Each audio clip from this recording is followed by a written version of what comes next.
Hi guys, I hope आप बढ़िया होंगे। सो गाइस, हम इस वीडियो में बात करेंगे बंगाल के बारे में। आज नए सीएम ने शपथ ली है और शपथ लेते ही तीन बड़े अनाउंसमेंट उन्होंने किए हैं जो कि पुरानी गवर्नमेंट जो करप्शन था, जो लोगों की कहा जाए कि मर्डर वगैरह हुई है, जो आपराधिक घटनाएं हुई, तो उनके ऊपर एक कड़ा जो एक्शन लेने का जो प्लान है वो शुभेंदु अधिकारी की जो फोर्स है, जो बीजेपी की फोर्स है, सीधा कहूं मैं तो गाइस उन्होंने एक्शन लेने की तैयारी कर ली है। सो तीन बड़े अनाउंसमेंट है वो हम देखेंगे, साथ ही साथ शपथ ग्रहण में क्या क्या हुआ है, क्योंकि ऐसा लग रहा है कि बंगाल में अब जो भगवा है वो ले रहा है एंड कई टाइम के बाद ऐसा लग रहा है कि जो बंगाल के लोग हैं वो अपने आप को आज़ाद महसूस कर रहे हैं। सो गाइस, क्या खबरें हैं क्या नहीं है तो आपको बता दूं मैं कि आज उन्होंने शपथ ग्रहण ली है शुभेंदु अधिकारी ने।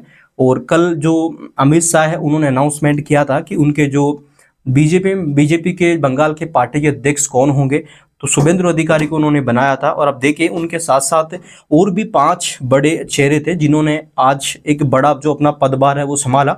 उनमें एक तो दिलीप घोष था जो कि बंगाल के संगठन मजबूत स्तंभ बनने की तैयारी उन्होंने रखी हुई है। एक है अग्निमित्रा पाल जिन्होंने महिला सुरक्षा विकास का इनका जो कहा जाए जो चेहरा है वो इनको बनाया जा सकता है, मतलब गया है। और एक है आपके यहाँ पे नीतीश प्रमाणिक, तो गाइस इनको युवाओं और जो राजवंशी है समुदाय का प्रतिनिधित्व इनको बनाया गया है। इसके बाद है अशोक कीर्तिनिया जिनको मतवा समुदाय की मांगों और जरूरतों को ध्यान में रखते हुए इनको इनका कार्यभार दिया गया है। और एक है सुकांत मजुमदार, तो शिक्षा और प्रशासनिक सुधारों के लिए इनको रखा गया है। अब यहाँ पे आप समझिएगा इस धमाकेदार चीजें ये है, चलो शपथ ग्रहण तो होना ही था, ठीक है, शपथ ग्रहण तो आज नहीं कल होता, क्योंकि ममता दीदी तो बोल रही थी कि मैं जो है रिजाइन है वो नहीं दूंगी। तो ऐसा लग रहा था कि भाई क्या बीजेपी के लिए टेंशन उत्पन्न होगी, बट ऐसा कुछ नहीं है। राज्यपाल के हाथ में होता है। राज्यपाल अगर ममता इस्तीफा नहीं देती तो राज्यपाल बोलता कि आप अपना जो बहुमत है वो साबित करिए। तो आप अगर बहुमत साबित करते हैं तो अपनी गवर्नमेंट बनाइए, अगर गवर्नमेंट नहीं बनाती है तो फिर भाई उनकी जो संविधान, उनका जो कहा जाए जो विधानसभा है उसको भंग कर सकता है। भंग करके जो जिस गवर्नमेंट के पास पूरा बहुमत है वो अपनी गवर्नमेंट बना सकते हैं। तो बीजेपी ने अपनी गवर्नमेंट बनानी थी जो कि बना ली है। सो यहाँ पे पहला जो एक्शन है मैं आपको सीधा सिंपल बता दूं वो है कानून व्यवस्था को लेकर। देखिए पुराना जो कानून व्यवस्था है ना, ऐसा लग रहा था कि टीएमसी के हाथों में था। यहाँ पे टीएमसी जिस चाहे उसके ऊपर कार्रवाई करवा सकती थी, टीएमसी चाहे उसको बचा सकती थी। जैसा कि हमने कोलकाता में देखा था, एक रेप केस हुआ था जिसको सजा नहीं मिली थी, जिसकी कहा जाए जो लड़की थी जो उसकी माँ को टिकट भी दिया है बीजेपी ने, जो कि जीती भी है। तो ऐसा लगता था कि जो कानून व्यवस्था है वो सिर्फ और सिर्फ नेताओं की कठपुतली बन के रह गई थी कोलकाता के अंदर। अब इसके बाद इन्होंने गए इस कानून व्यवस्था को सुधारने, और मुख्यमंत्री ने जो शुभेंदु अधिकारी उन्होंने साफ कर दिया है कि राजनीतिक हिंसा, ठीक है ना, राजनीतिक हिंसा अब बंगाल में बर्दाश्त नहीं होगी। और प्रशासन को बड़े फेरबदल के आदेश भी दे दिए, यानी कि जो करप्ट अधिकारी थे जो टीएमसी के लिए काम करते थे उनकी अब खैर नहीं, उनके ऊपर कार्रवाई भी हो सकती है। इसके बाद केंद्रीय योजना, यानी कि केंद्र सरकार जो बंगाल के लोगों को सीधा सीधा फायदा पहुंचाना चाह रही थी।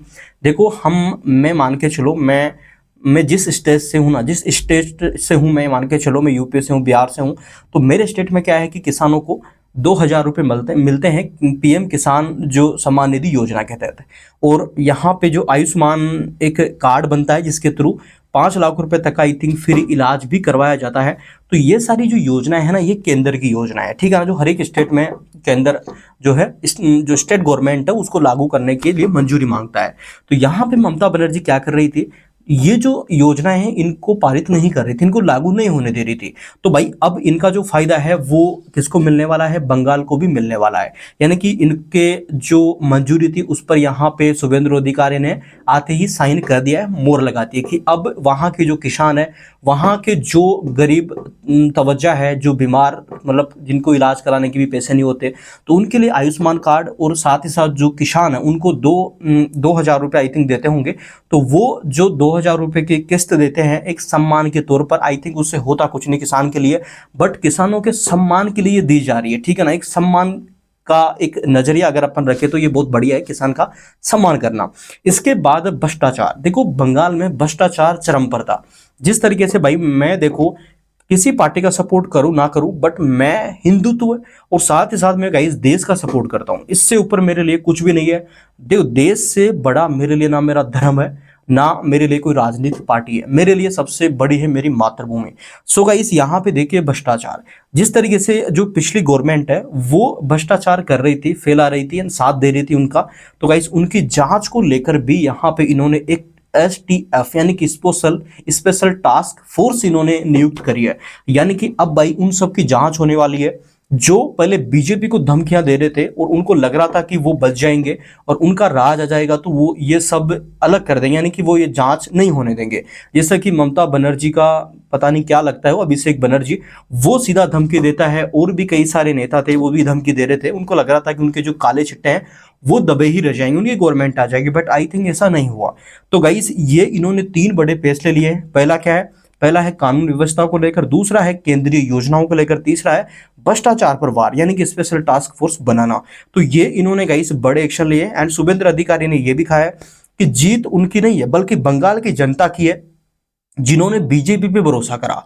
अब देखना यह होगा कि क्या नई सरकार बंगाल की पुरानी गरिमा वापस ला पाएगी।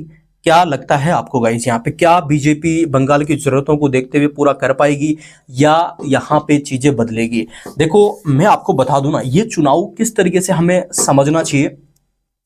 देखिए जैसे ही बीजेपी जीतती है पाकिस्तान को भी दर्द होता है, साथ साथ जो बांग्लादेश है उसको भी दर्द होता है। वहां के भी जो सांसद है वो तो ये तक कह देते हैं ममता बनर्जी को कि बांग्लादेश के 17 करोड़ मुस्लिम तुम्हारे साथ है, तुम बंगाल को आजाद घोषित कर दो और दिल्ली के लिए युद्ध छेड़ दो, दिल्ली को बोल दो कि ये अब अलग स्टेट है, ये फिर ये स्वतंत्र है, इंडिया का हिस्सा ही नहीं। अब आप सोचिए किस कदर से क्या चल रहा था बंगाल के अंदर। अब लोग बोल रहे हैं कि गाइस केंद्र सरकार के अधीन होता है जो घुसपैठिए उनको निकालना।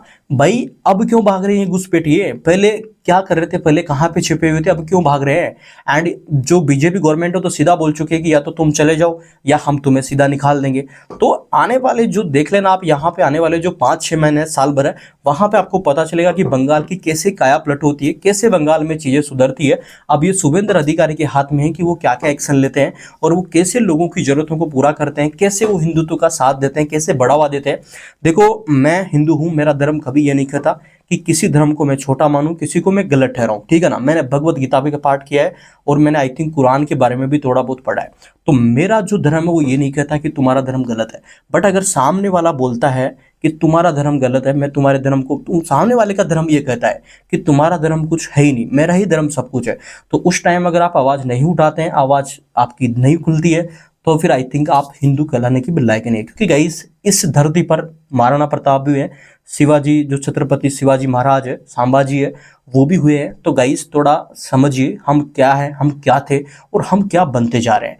तो जो देश हित में बात करता है, कम से कम आप कुछ नहीं करते उसका साथ तो आप दे ही सकते हैं।